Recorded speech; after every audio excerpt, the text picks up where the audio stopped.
샬롬 샬롬 샬롬 샬롬 샬롬. 하나님 사랑합니다. 여러분 주 안에서 사랑합니다. 사사기 1장의 말씀입니다. 1절에서 36절까지의 내용으로 되어 있죠. 어두운 시대의 서막이 열립니다. 사사기 1장 1절에서 7절까지의 내용, 유대와 시몬 지파하더냐 배색을 잡다 이렇게 말하고 있어요. 역사적으로 암흑기, 어두운 시대에 이렇게 표현하고 있어요. 사사기를 그래서 암흑기라고 얘기하기도 합니다. 어두운 시대는 진리나 진실 따위가 감추어지고 가려져서 드러나지 않게 된 시기를 뜻하죠. 서양 역사에서 중세시대를 암흑기다 이렇게 부릅니다. 그 이유는 진리와 진실을 종교 권력이나 국가 권력이 장악해서 일반 서민들에게는 철저하게 감추었기 때문이라는 거죠. 그래서 중세시대는 이상, 철학, 문학, 의학, 과학 등이 특보했고 서민들의 삶의 질도 형편없이 낮았어요. 성경 역사에서는 사사시대를 암흑기라고 부릅니다. 그 이유는 여러 가지가 있는데, 첫째는 이스라엘 백성들의 신앙과 예배적 열정이 식었고, 또한 그 열정이 식음으로 인해서 파생된 여러 가지 있죠. 반면에 우상 숭배가 횡행하게 됩니다. 두 번째는 이스라엘 백성들이 하나님과 하나님의 뜻을 이루는 것보다 철저하게 이 세상 현실을 바라보고 살았기 때문이다. 세 번째는 그들의 삶이 불행했기 때문입니다. 사사시대 300년 동안 이스라엘은 수차례 이방 족속에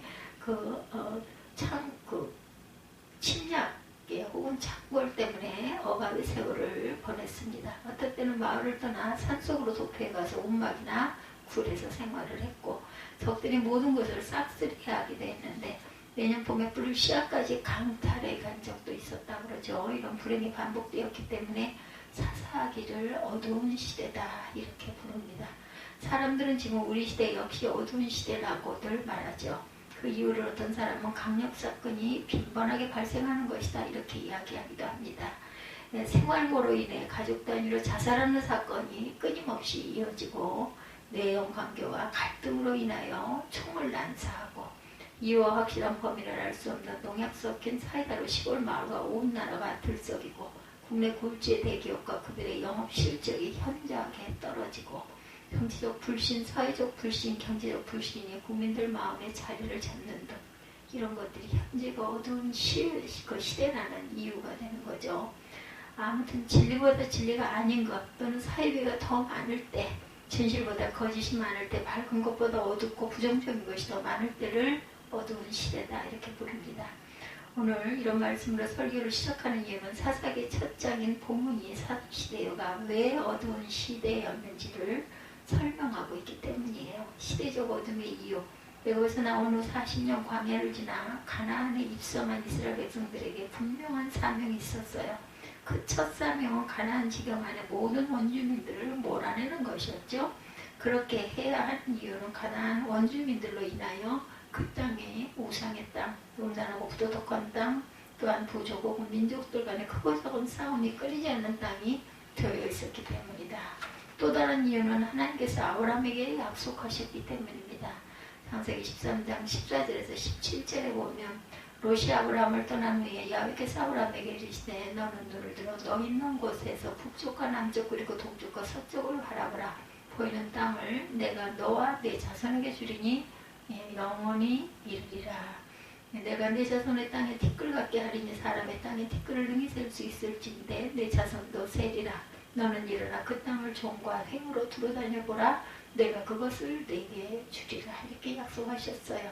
그 우선 대대로 기업으로 주신 그 땅에서 창조주 하나님 만물의 여외를 보여주시고, 하나님의 나라 하나님의 백성의 공동체와 문화를 보여주기 위한 새로운 시작의 땅이었기 때문이다.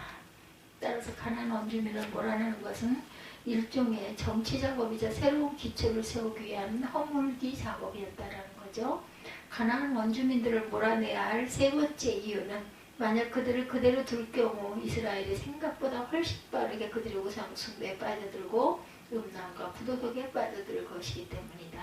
그래서 모세는 출애굽기 34장 11절에 너는 내가 오늘 내게 명령한 것을 삼가 지키라.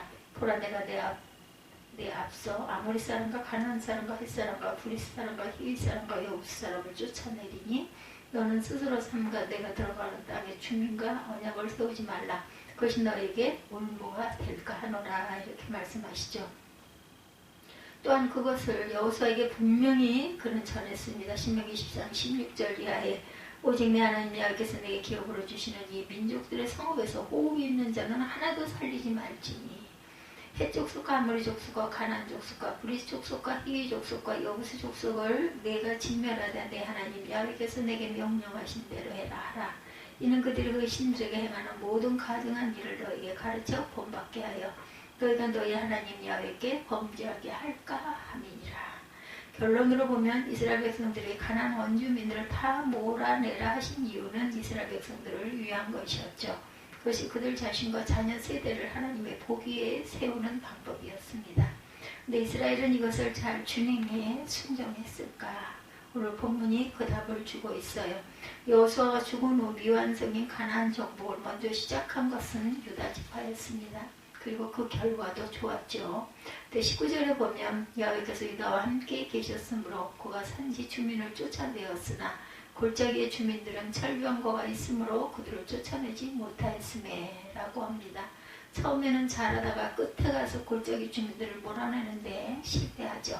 그리고 그 이유는 그들이 이스라엘에게는 없는 철병거를 가지고 있었기 때문이다. 철병거란 철로 제작된 일종의 전차로 말이 그것을 끌고 골짜기에서 나와 평지의 이스라엘을 공격하고 신속하게 골짜기 안으로 피하는 전략을 쓰면 이스라엘로는 속수무책일 수밖에 없는 신무기였던 거죠. 바로 이것 때문에 이스라엘은 잘 싸우다가 끝에 가서 포기를 합니다. 19절에 보면 철병거보다 먼저 밝히는 사실이 하나 있어요. 그것은 여호와께서 유다와 함께 계셨으므로입니다. 철병거가 대단하기는 했지만 철병거와는 비교도 안 되는 만군의 하나님 야훼께서 유다와 함께 계셨기 때문에 철병거는 위협이 될 수 없었다라는 말이죠. 그런데도 유다는 철병거를 하나님보다 더 높이 사서 포기해버립니다. 이러한 그 불신앙적 포기는 급속도로 전염이 되죠. 21절에 베냐민 자손은 예루살렘에 거주하는 여부스 족속을 쫓아내지 못할 것이므로 22절 이하에 요셉 가문도 오직 그 사람과 그의 가족을 놓아보내매 그 사람이 햇사람들의 땅에 가서 성읍을 건축하고 그것의 이름을 루스라 하였으니 오늘까지 그곳의 이름이 되니라. 이렇게 증거합니다. 27절에 므낫세가 쫓아내지 못하며 가나안 족속이 결심하고 그 땅에 거주하였던 29절에 에브라임을 쫓아내지 못하며 30절에 스불론은 기드론 주민과 나할롤 주민을 쫓아내지 못하였으므로 31절에 아셀이 쫓아내지 못하고 쫓아내지 못함이었더라. 33절에 납달리는 쫓아내지 못하고 이제는 대부분의 지파들이 쉽게 포기합니다. 그리고 가나안 원주민들과 섞여 살죠. 그런데 오늘 본문에 쫓아내지 못했던 말이 대부분이고 쫓아내지 아니하였다는 말은 28절에 단 하나 나옵니다. 그 차이는 쫓아내지 못했다는 것은 나름 이유가 있다는 것 뜻으로 보이죠. 생각보다는 적이 강해서 오랜 전투 끝에 아군 병력들이 지쳐서 자연재해 등 생각지 못한 원인 등으로 피치 못해 포기한 것처럼 보입니다. 반면에 쫓아내지 아니하였다는 것은 할 수 있는데도 의도적으로 하지 않은 것으로 보이죠. 근데 여러분 오늘 성경에 보면 못했다고 아니했다가 같아요. 결국 무슨 말이에요? 이스라엘 각 지파들 할 수 있는데도 하지 않았다라는 말입니다. 그들 자신의 힘으로는 할 수 없어서 하나님께서 함께 하시잖아요. 하나님께서 모세에게 뭐라고 말씀합니까? 보라, 내가 내 앞서 쫓아내리니 주애기 34장 11절에 이렇게 증거합니다. 하나님께서 하시면 반드시 승리할 수 있었던 거죠. 믿고 돌고 앞으로 하기만 했으면 됐어요. 그런데 이런 핑계처럼 이유로 포기합니다. 결국 가나안 족속을 완전히 쫓아낸 지파가 하나도 없었어요. 만약 한 지파라도 모범을 보였더라면 다른 지파들이 그 지파를 보고 따랐을 수도 있었을 것입니다. 안타깝게도 그런 일은 없었어요. 사사시대 이스라엘 백성들 뿐만 아니라 우리 시대에도 모범이 되어 앞장서는 사람들이 많지 않습니다. 세상이 다 하니까 다른 사람들도 그렇게 하니까 나도 한다. 이것이 현대를 사는 방식이죠. 그러니 점점 더 어두워질 수밖에 없습니다. 어둠의 원인은 그대로 둔 이유입니다. 우선순위가 잘못되어서 이스라엘의 각 지파들에게는 가나안 원주민을 쫓아내지 아니한 나름의 이유가 있었어요. 첫째는 우선순위의 잘못입니다. 출애굽 1세대는 농사짓는 법을 몰랐습니다. 400년 애굽에서 목주옥과 토목과 건축 현장에 노예로 살았기 때문이고 40년 동안 광야에서 떠돌이 생활만 했기 때문이죠. 거기다가 가나안에 정착한 사람들은 출애굽 2세대, 3세대들이었습니다. 근데 막상 가나안에 정착하고 보니 먹고 사는 문제를 해결하는 것이 가장 중요한 문제로 보였습니다. 그것 때문에 가나안 원주민들을 쫓아낼 여력이 없었던 거죠. 아니 어쩌면 농사짓는 법을 잘 아는 가나안인들이 필요했을지도 모릅니다. 예, 하나님께서 그들에게 준 우선순위는 가나안 원주민들을 몰아내는 것이었는데, 예, 그런데 먹고 사는 문제를 해결하는 것이 되었어요. 몰아내는 게 아니라. 예, 이렇게 2세대, 3세대 이스라엘 백성들은 영적인 문제 혹은 하나님의 뜻을 이루는 것보다 당장 눈에 보이는 육신의 문제를 우선시합니다. 유명한 작가인 스티브 코비는 소중한 것을 먼저 하라는 책을 썼습니다. 이 책의 앞부분에 자신의 결혼한 딸의 이야기가 기록되어 있어요. 딸이 아이를 낳고 아이의 뒷바라지 때문에 자기 일을 못한다고 짜증을 부립니다. 아버지, 아이를 기르느라고 제 일을 전혀 할 수가 없어요. 이것은 엄청난 시간 낭비 아닐까요? 그래서 스티브 코비가 말합니다. 지금 내 인생에서 가장 소중한 것은 아이다. 그러므로 아이를 돌보는것을 감사하고 즐기도록 하여라. 즉 우선순위란 자기 삶에서 가장 소중한 것이고 그것을 하는 것이 행복한 것을 말합니다. 이와 같이 성도도 우선순위를 따라 사는 사람들이죠. 성도 역시 많은 일을 하면서 세상을 삽니다. 여러 사람을 만나고 여러 가지 일을 처리하면서 살죠. 근데 우선순위가 없으면 누구도 먼저 만나고 어떤 일을 먼저 할지를 정하지 못하면 마음이 흩어지고 행동을 우왕좌왕하게 되고 결국 인간관계는 인간관계대로 꼬이고 일은 일대로 못하게 되죠. 그렇기 때문에 우선순위를 정하고 우선순위를 따라 살아야 되죠. 이것을 아신 예수님은 성도들에게 우선순위에 대해서 말씀합니다. 먼저 그의 나라와 의를 구하라. 세상의 일, 자신의 일보다 하나님의 나라가 우선이고 육신을 위한 일보다 영혼을 위한 일이 먼저입니다. 이것이 안 되면 여러분도 이스라엘처럼 불행해질 수밖에 없죠. 그 다음 여러분의 우선순위는 무엇입니까? 먹고 사는 것입니까? 성공하는 것입니까? 눈앞에 보이는 것에 우선순위를 두지 마시기 바랍니다. 육신의 문제를 우선순위에 두면 당장은 그 문제가 해결될 수가 있습니다. 그러나 그 다음에 문제, 더 큰 인생의 문제는 해결될 수가 없죠. 반면에 영적인 문제를 우선으로 두면 당장은 삶에 어려움이 있을 수 있어요. 다른 사람들에게 뒤질 수도 있습니다. 그러나 더 큰 삶의 문제, 보다 본질적인 인생의 문제가 있을 때는 반드시 놀라운 결과와 효과를 거둘 수 있다는 거죠. 두 번째, 편안함 때문에 2세대 이스라엘이 가나안 원주민을 쫓아내지 못한 남겨둔 자들로 인하여 불행을 겪은 두 번째 이유, 편안함을 추구했기 때문이다. 첫 번째는 먹고 사는 문제를 추구했죠. 두 번째는 편안함을 추구합니다. 27절에 므낫세가 가나안 족속을 쫓아내지 못하자 가나안 족속들이 결심하고 그 땅에 거주했다. 처음에는 가나안 족속들을 완전히 장악할 만큼 힘을 갖추지 못했을 수 있어요. 그러나 뒤에 가서 힘을 갖추었음에도 불구하고 므낫세는 가나안 족속을 쫓아내지 않았어요. 그래서 가나안 족속들은 이런 므낫세 지파의 모습을 보고 그곳에서 버텨야겠다 마음을 먹죠. 저 사람들이 우리를 쫓아내지 않는구나. 그러면 이대로 버티면 되겠네. 예, 뭐라 그래요? 간을 본다 이런 얘기 있죠. 그래 므낫세 지파는 자신들이 받은 땅에서 가나안 족속과 함께 삽니다. 후에 그들이 예전보다 훨씬 더 강력한 힘을 갖게 돼요. 그런데도 어땠어요? 다 쫓아내지 아니하였다. 왜요? 그들을 노예시키고 사는 것이 편했기 때문이다. 그래서 므낫세 지파만의 문제가 아닙니다. 다른 지파들도 다 마찬가지예요. 29절에 에브라임 지파 30절, 스불론 지파 31절, 아셀 지파 33절, 납달리 지파. 가나안 원주민들을 다 몰아내는 것보다 그들을 살려놓고 종으로 부려먹으니 누이 좋고 매부 좋은 격으로 서로 좋아 보였던 거죠. 즉 삶의 편안함이 하나님의 말씀에 순종하는 것보다 좋았더라는 거죠. 혹시 여러분 역시 삶의 편안함을 잃기 싫어서 주님의 말씀에 불순종하는 것은 없습니까? 현대 과학과 기술의 발달은 어떻게 하면 사람들이 편해질 수 있을까 하는 것에 대한 해답입니다. 집거실 소파에 앉아 홈쇼핑으로 물건을 구입하고 이렇게 내비게이션의 길을 가르쳐주는 대로 운전해서 길을 가고, 또한 발달된 인터넷 환경, 편리한 교통수단, 풍족한 먹거리 등 우리를 둘러싼 환경은 너무나 편리해졌어요. 그러다 보니 인터넷이 조금만 버벅거려도 운전 중 다른 차가 앞으로 끼어들기를 해도, 누군가 내 삶에 약간이라도 간섭하려 들어도 그냥 화가 치밀어 오르고 짜증이 납니다. 이것이 오늘날 우리의 모습들이죠. 근데 이렇게 편안함에 익숙해지면 생각지 못한 문제에 부딪힙니다. 편안함의 배신이라는 책이 있어요. 저자인 마크 쉐는 갑작스러운 이혼을 한 후 자신이 그동안 알지 못하는 가운데 편안함에 중독되어 있음을 깨닫게 됩니다.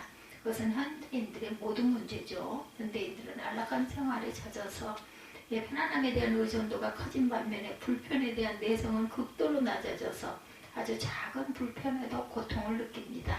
그래서 저자는 불편과 더불어 사는 법을 배우는 것이야말로 현대를 살아가는 데 있어 가장 필요한 생존력이다 이렇게 말합니다. 즉 불편함을 이겨내는 것이 마음과 정신과 육신의 근육을 단단하게 만드는 운동이라는 것이죠.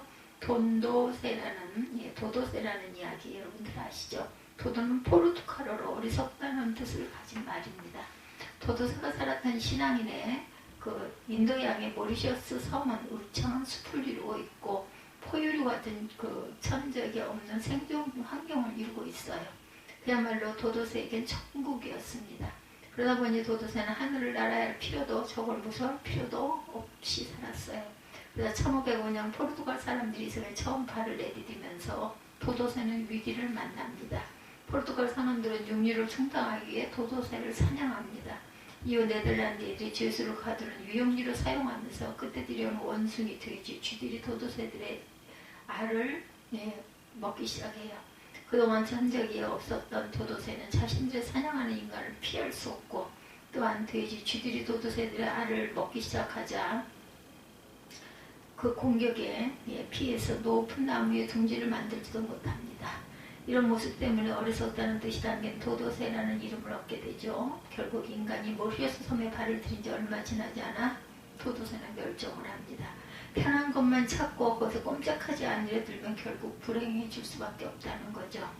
세 번째 열정입니다. 이 세대 이스라엘이 가나안 원주민을 쫓아내지 못하고 남겨둔 자로 인해서 불행을 겪은 세 번째 이유는 열정을 잃어버렸기 때문이다. 물론 가나안 족속들이 강했기 때문에 쫓아내기가 쉽지는 않았겠지만 더 큰 문제는 그들의 열정이 식은 거죠. 열정이란 무엇일까요? 장애가 있어서 절대로 못한다 하는 것도 하고 싶고 하지 않으면 견딜 수 없는 것, 그것을 하면 사는 것 같고 신나고 즐거운 그런 것들 열정이겠죠. 이스라엘 각 지파들이 지금까지 가나안 전쟁에서 이길 수 있었던 것은 강력한 무기가 있어서가 아닙니다. 잘 조직된 군사 때문도 아니었어요. 지금보다 더 못한 상태에서 31명의 왕을 이기기도 했습니다. 그런데 지금은 왜 안 돼요? 열정이 식었기 때문이죠. 귀혹한 땅이 생겼고 그 땅에 정착과 행복한 가정을 꾸립니다. 그리고 농사를 짓고 보니 할 일은 왜 이렇게 할 말씀 많습니까? 그리고 그들의 마음에 전에 없던 욕심이 하나둘 늘어갑니다. 그런 중에 열정은 사라져가죠. 우리에게 열정은 주님에 대한 첫사랑입니다. 열정은 받은 바 은혜에 대한 감사와 감격이죠. 열정은 하나님의 뜻을 이루고 싶은 소원과 헌신입니다. 한시는 열정이 식으면 시간 눈치채고 나를 떠나버린다라고 말합니다. 삼성카드의 최지훈 사장은 직장인이 가장 경계할 것을 꿈을 향한 열정이 식은 것이다 이렇게 말했어요. 심지어 어느 분은 열정이 식으면 이미 죽은 삶이라고도 말합니다. 열정을 잃은 이스라엘은 아무것도 하지 않습니다. 그리고 점차 불행해져 가요. 열정이 식으면 저걸 이길 수 없고 하나님의 뜻을 이룰 수 없고 그 결과 자신과 다음 세대를 가난하게 만들기 때문입니다. 지금 여러분은 어떠십니까? 여러분 안에 쫓아내야 할 것은 무엇입니까? 여러분의 가정에서 쫓아내야 할 것은 무엇인가요?